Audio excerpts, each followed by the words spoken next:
Every prophet of darkness attracts enemies. Niccolò Machiavelli was no different. He never ruled armies, never wore a crown, never commanded vast riches. His weapon was thinner than a blade, just ink on paper. And yet the moment the prince spread across Europe, it set fire to the fragile illusions of morality, religion, and politics. The fire was too bright. It had to be smothered. Machiavelli's enemies did not come with swords. They came with pens. They came with sermons, with treatises, with counter-philosophies designed to bury him beneath centuries of moral outrage. They feared him not because he lied, but because he told truths that no system of power could admit openly.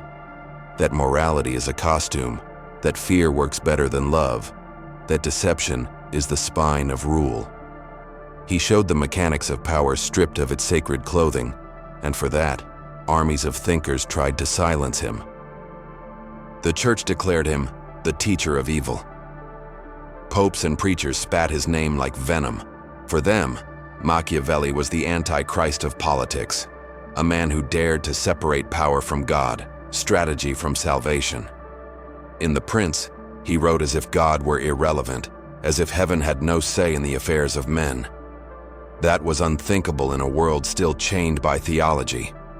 To silence him, they branded him a corrupter of youth, the destroyer of morality, the great cynic of Florence. But it was not only the church. Philosophers, moralists, even revolutionaries sharpened their knives against him. Some called him a monster, others a devil, others a clown unworthy of serious thought. Each attack was the same ritual: take his ideas, strip them of their power, and then bury them under layers of moral outrage. If Machiavelli showed rulers how to think like predators, his enemies wanted rulers to believe they were shepherds. Yet the irony is sharp. The very philosophers who condemned him often practiced what he preached.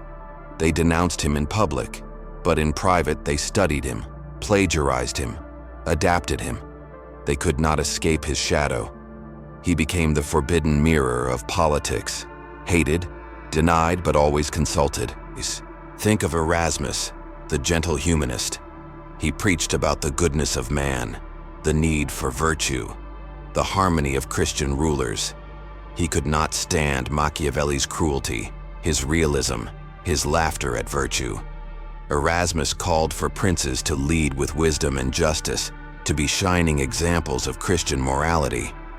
But the rulers who read Erasmus often died in ruin, betrayed by enemies who followed Machiavelli instead. In truth, Erasmus was Machiavelli's perfect foil, the dreamer versus the realist, the saint versus the cynic. History proved which one described the world as it is. Or consider the Jesuits, who spent centuries denouncing Machiavelli's diabolical doctrines. They wrote entire treatises to refute him, insisting that power must bow to God, that rulers must govern with Christian virtue. But their own methods, manipulation, infiltration, discipline, fear, were pure Machiavelli. They despised him while embodying him. They wore masks of morality while practicing strategies that mirrored the prince. Even Enlightenment thinkers who claimed to embrace reason and truth recoiled from Machiavelli.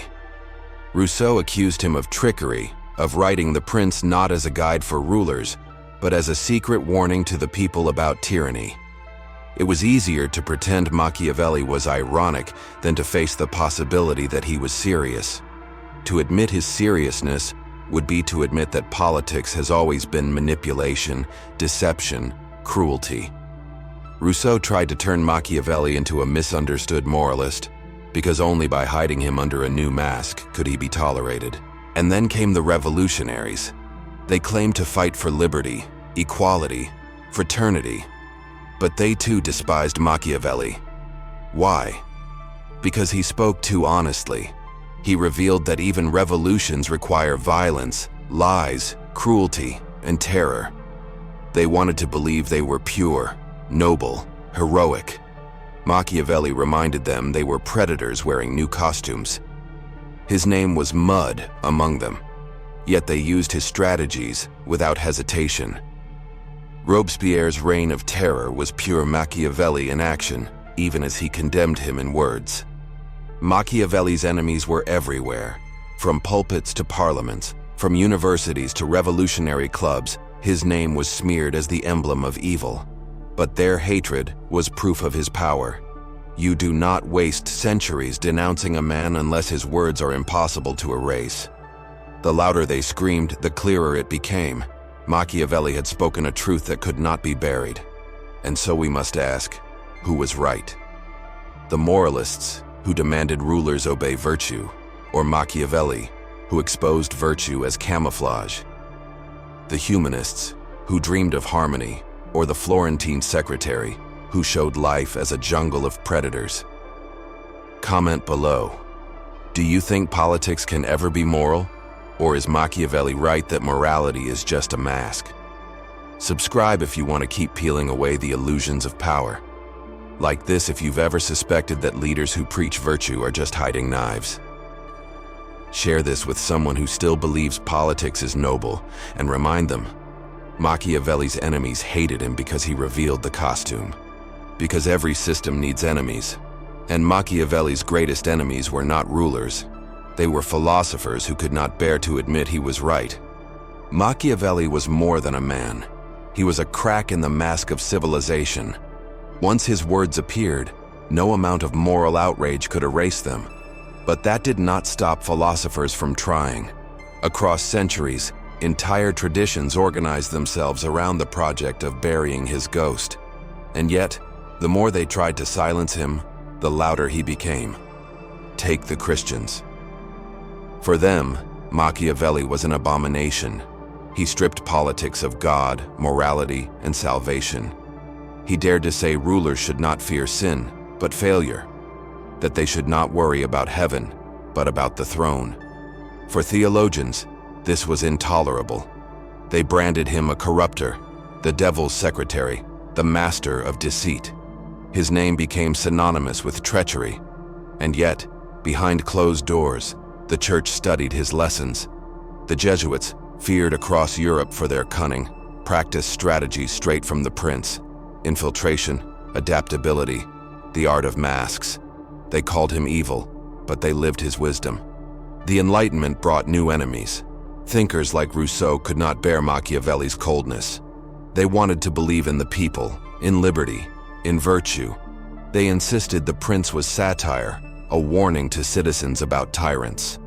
They preferred to twist Machiavelli into a secret democrat, rather than accept the brutal possibility that he was sincere. Why?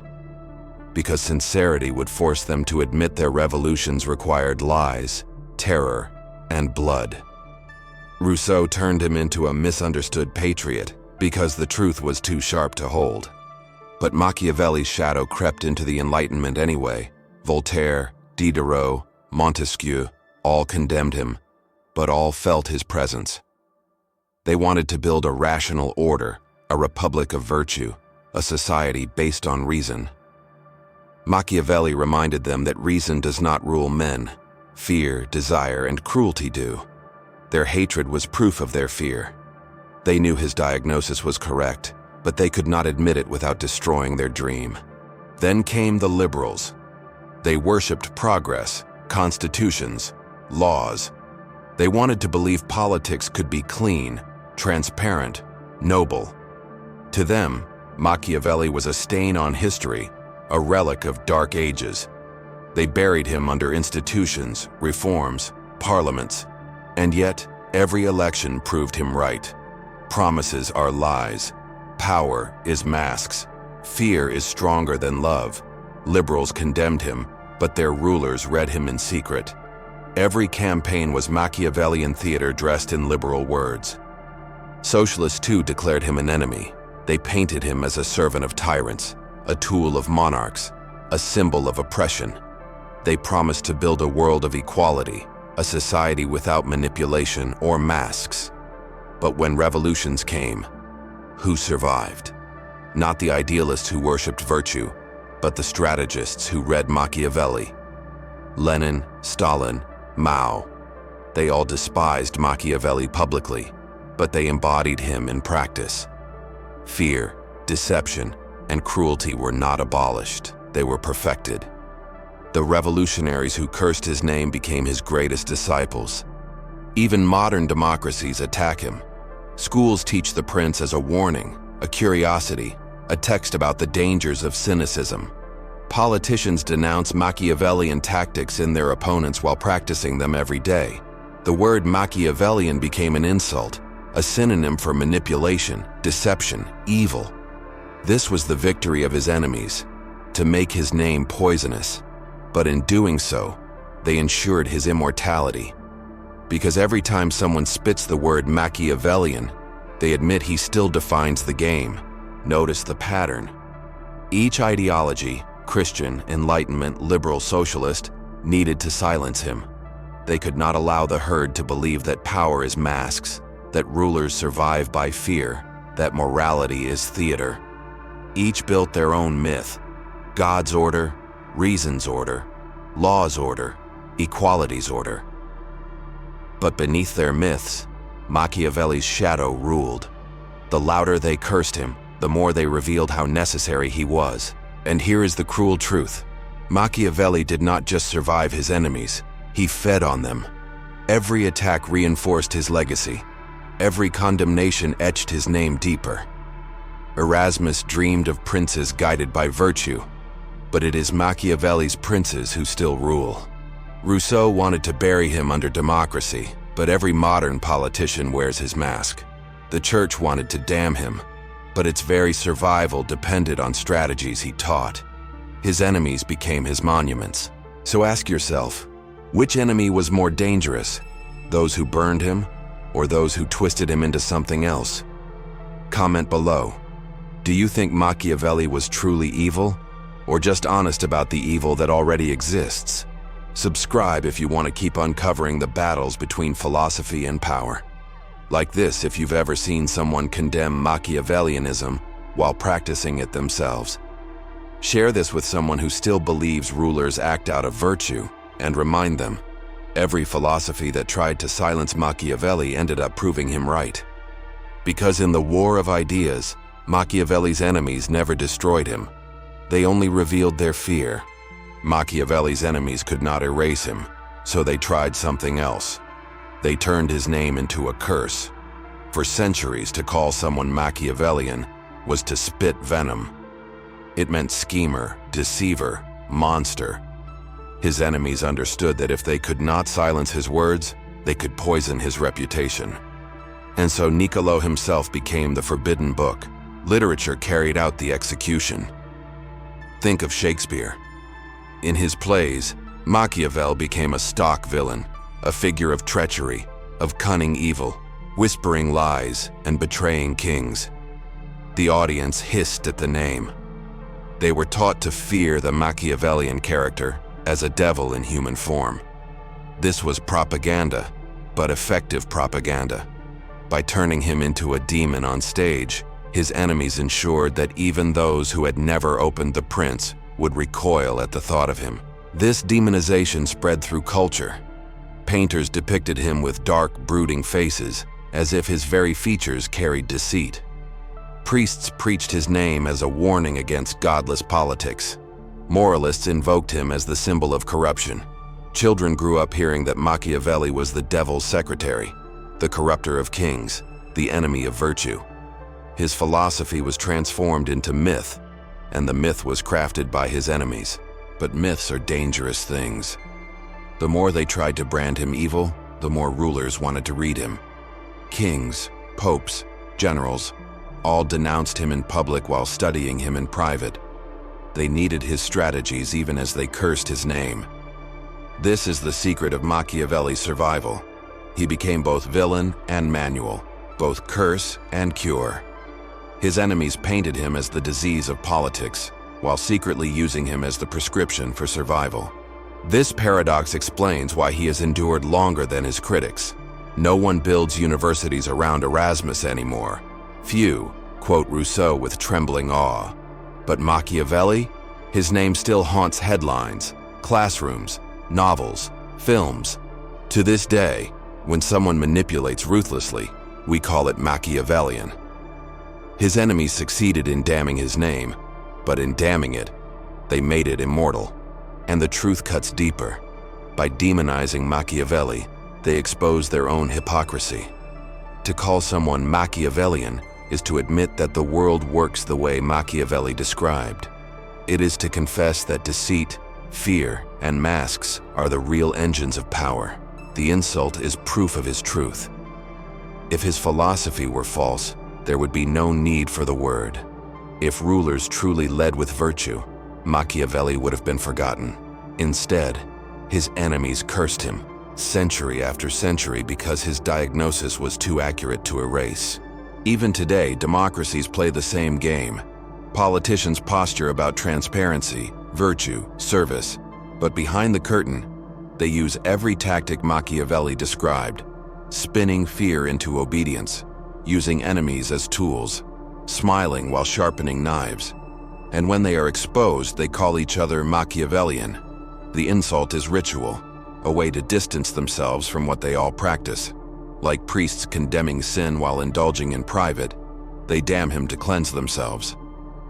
But let us ask, why did his enemies need to make him a villain at all? Because villains are easier to control than truths. A villain can be pointed at, mocked, denounced. A truth must be faced. By turning Machiavelli into a monster, they allowed people to pretend his philosophy was abnormal, a deviation, a sickness. This was the great illusion, because the reality is the opposite. Machiavelli did not invent cruelty, deception, or fear. He revealed that they are normal, eternal, inescapable. The deeper truth is this: every ruler is Machiavellian, whether they know it or not. Those who survive do so because they instinctively follow his principles. Those who fall are those who refuse. His enemies wanted the world to believe politics could be clean, but history proves otherwise. The blood on crowns, the lies in revolutions, the fear in empires, all whisper his name. So here we stand, centuries later. Machiavelli still wears the mask of villainy. His enemies still speak through culture condemning him. And yet, behind the curtain, his shadow guides every hand that grips power. To curse him is to admit him. To damn him is to use him. To name him as an enemy is to confess that he already rules. Comment below. Do you think the word Machiavellian is an insult or a compliment? Subscribe if you want to keep exposing how philosophy is twisted into propaganda. Like this, if you've ever seen someone condemned as manipulative by people who manipulate every day.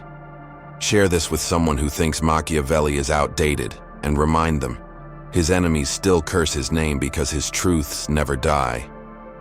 Because Machiavelli's greatest victory was this: his enemies made him a villain, but villains never die.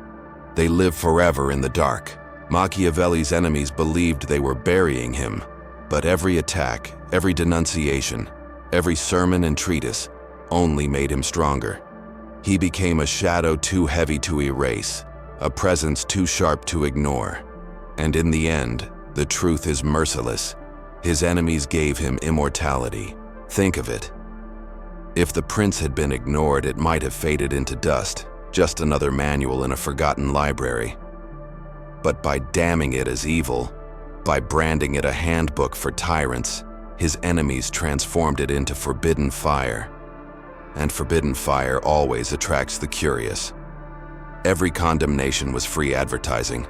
Every denunciation was a signal flare. Here lies dangerous knowledge. The enemies of Machiavelli became his greatest promoters. But here is the darker irony. Machiavelli never claimed to invent anything. He only revealed what rulers had always done in secret. Fear, deception, cruelty, masks. These were older than Florence, older than Rome, older than civilization itself.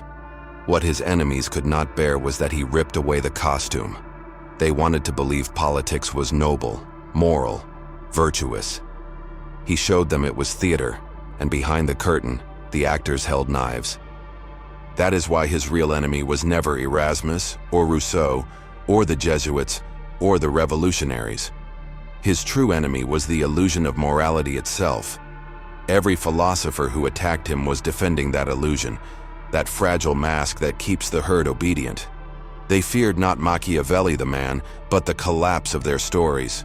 Because if rulers admit that morality is a tool, then what holds the pyramid together? If the herd sees power naked, will they obey? His enemies were not defending truth, they were defending control. And that is why Machiavelli endures. He speaks not to the herd, but to the predator. His enemies wrote for the people, the masses, the faithful. He wrote for the one who dares to rule them. He whispers to those who can strip away morality and see strategy. That is why the herd hates him, why philosophers denounce him, why priests damn him. Because his book is not for them. It is for the rulers they will never be. Even now the pattern repeats. Modern philosophers, pundits, and moralists still sneer at Machiavelli, still call his name an insult. They preach about transparency, accountability, compassion. They write essays declaring him outdated, obsolete, irrelevant. But the rulers of today, presidents, CEOs, generals, still read him. They still act by his laws whether they admit it or not. The herd listens to his enemies. The rulers listen to him. And history belongs to rulers. So what lesson remains for you? Not to worship Machiavelli blindly. He was no saint, no prophet, no god. The lesson is to see how philosophy itself is war.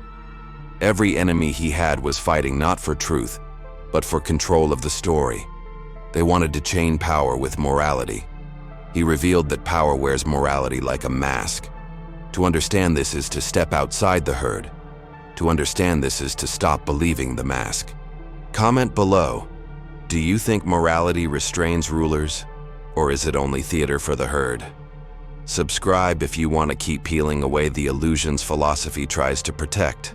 Like this, if you've ever sensed that leaders speak of virtue while practicing cruelty.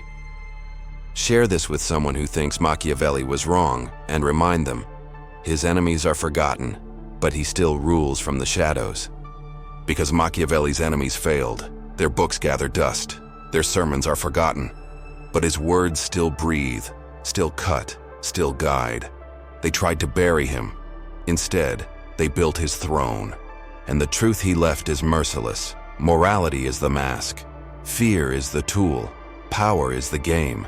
And every enemy who tried to silence him was only proving him right.